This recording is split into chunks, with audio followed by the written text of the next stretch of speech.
Pertanyaan yang cukup filosofis.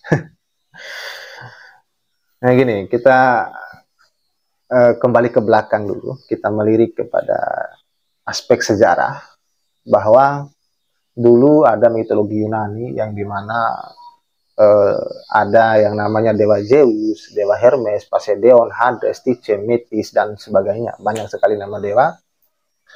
Dalam waktu yang begitu lama, bangsa Yunani itu memiliki mitologi, yaitu dewa itu. Tapi kemudian itu yang membatalkan pertama kali pemikiran-pemikiran yang mitos itu adalah Thales, ya kan? Thales mulai memperhatikan alam semesta, makrokosmos, melihat secara objektif keadaan bahwa apa sebenarnya yang tersusun atau yang menyusun alam semesta ini. Thales kemudian sampai pada kesimpulan bahwa yang menyusun alam semesta adalah air. Itu pertanda mulainya filsafat sampai abad sekarang. Tapi kemudian akhir-akhir ini kita banyak disuguhkan dengan perbandingan dari logos itu, yaitu mitos. Tidak hanya di bangsa Yunani, ya kan? Di setiap daerah pasti ada mitosnya. Tapi yang paling terkenal adalah Yunani, sehingga dia ada di merek-merek barang juga ada, di merek tas, sepatu, ya kan, jam dinding. Kalau jam dinding biasa saja itu Eros, itu dewa cinta. Terus di tas itu biasanya merek yang paling mahal itu adalah Hermes. Hermes itu anaknya dari dewa Zeus juga. Nah sekarang yang lagi viral kan, sehingga sampainya kalian menanyakan ini, itu adalah Zeus. Gitu. Nah Zeus ini, teman-teman sekalian, adalah dewa yang banyak istri, dan dewa yang bahkan memperistrikan ibunya sendiri, itu Zeus, dalam mitologi Yunani. Saudaranya sendiri juga dia istrikan. Dan bahkan manusia, dia perkosa. Di mana Zeus berubah menjadi wujud angsa, wujud singa, ya kan, dan lain-lain, lalu memperkosa perempuan manusia. Itu dalam mitologi Yunani. Sebenarnya dewa pada masa itu adalah keji memang. Kalau sekarang apa ya, kita katakan ya ternyata Zeus ahli maksiat, ya iya. Nah pertanyaan kita, apakah perjudian slot yang online ini adalah permainan pertama yang menggunakan label Zeus, label mitologi Yunani? Anda. Jadi dulu ada Olimpiade.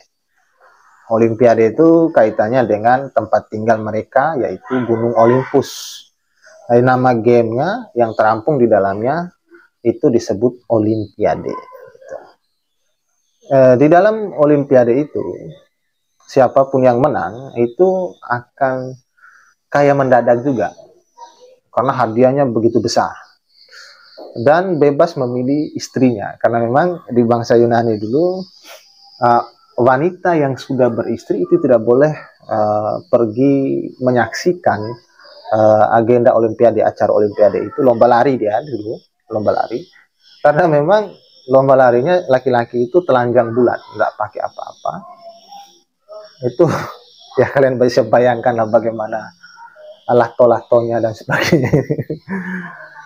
Nah itu teman-teman, kalau dia juara satu itu langsung kayak mendadak gitu, karena hadiahnya besar, dan langsung bisa memilih siapa yang bisa dia jadikan pasangan hidup atau istrinya, karena memang itu tabiatnya Zeus. Dalam mitologi Yunani tabiatnya Zeus ya bebas, dia memilih, oh ini perempuan, oh saya harus begini, saya begini. Itu Zeus. Nah, itu awal mula permainan yang disebut Olimpiade. Itu kan terkenal sampai ke Indonesia, ada Olimpiade A, Olimpiade B, Olimpiade C, ya kan, ada SEA Games. Itu kan awal mulanya adalah Olimpiade. Jadi Olimpiade itu adalah sebuah permainan, di dalamnya ada beberapa variasi permainan. Itu adalah permainan untuk dipersembahkan kepada Dewa Zeus dulunya.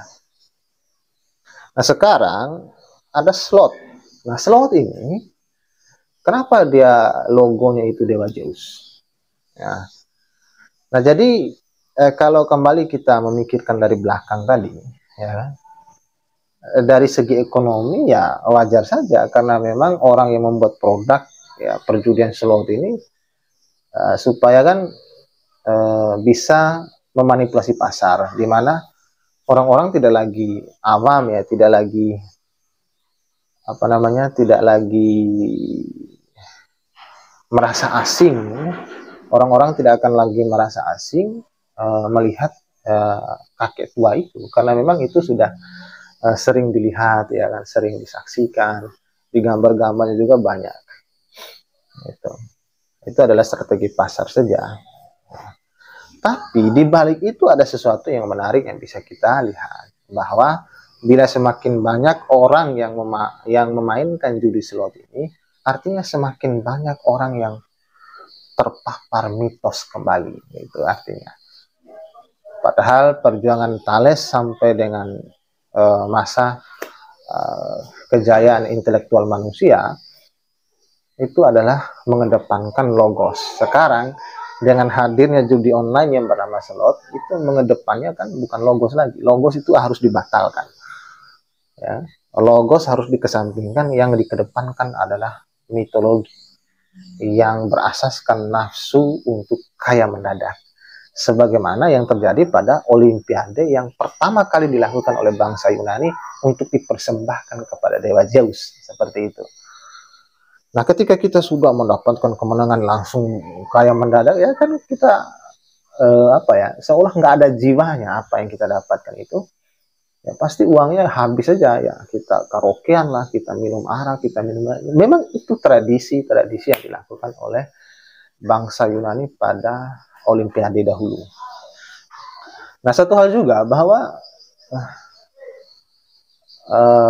di saat melakukan game itu ya mereka telanjang. Telanjang itu bahasa Latinnya itu disebut gym, gymsum ya kan. Sekarang kalau kenapa di gym itu wanita maupun laki-laki itu berpakaian seolah telanjang, karena memang gym itu artinya adalah telanjang. Nah, jadi kesimpulan abang adalah hadirnya game slot ini, perjudian-perjudian semacam ini yang melabelkan dewa, adalah upaya untuk membatalkan logos, supaya manusia di masa kini, di masa sekarang itu mengedepankan nafsu dan mitos kembali. Kan mitos semuanya, oh kamu akan kaya mendadak, atau istilah di game itu apa? Gacor dan hoki kalau nggak salah. Itu kemakmuran. Padahal itu tidak relevan sebenarnya dengan Dewa Zeus, sudah tidak relevan. Sebab Dewa Zeus adalah dewa petir, bukan dewa kemakmuran. Dewa kemakmuran itu namanya Ticea. Itu seorang dewa dalam mitologi ini namanya Ticea, dia perempuan. Ya, maka kalau perempuan kan Dewi kan. Jadi dia Dewi Ticea. Sebenarnya itu yang sebenarnya menjadi Dewi kemakmuran, bukan Zeus. Gitu. Tetapi karena kita tidak lagi menggunakan logos, membatalkan logos kita agar cepat kaya mendadak ya, berhadapan dengan hal-hal demikian ya, hilanglah segala hal yang berkaitan dengan intelektual itu. Kita mengedepankan mitos ya kan, kaya mendadak, makmur, ya apa bedanya dengan orang, kalau tradisi Indonesia kan, kenapa orang dukun itu disebut orang pintar, misalnya begitu logikanya. Ya karena memang yang pergi ke sana adalah orang bodoh, makanya dia orang pintar. Kok bisa percaya begitu saja dengan hal-hal yang mitos seperti itu gitu. Jadi saran abang, kalau mau dapat duit, kalau dapat uang ya kerja gitu. Berusaha ya kan, yang sebaik-baiknya.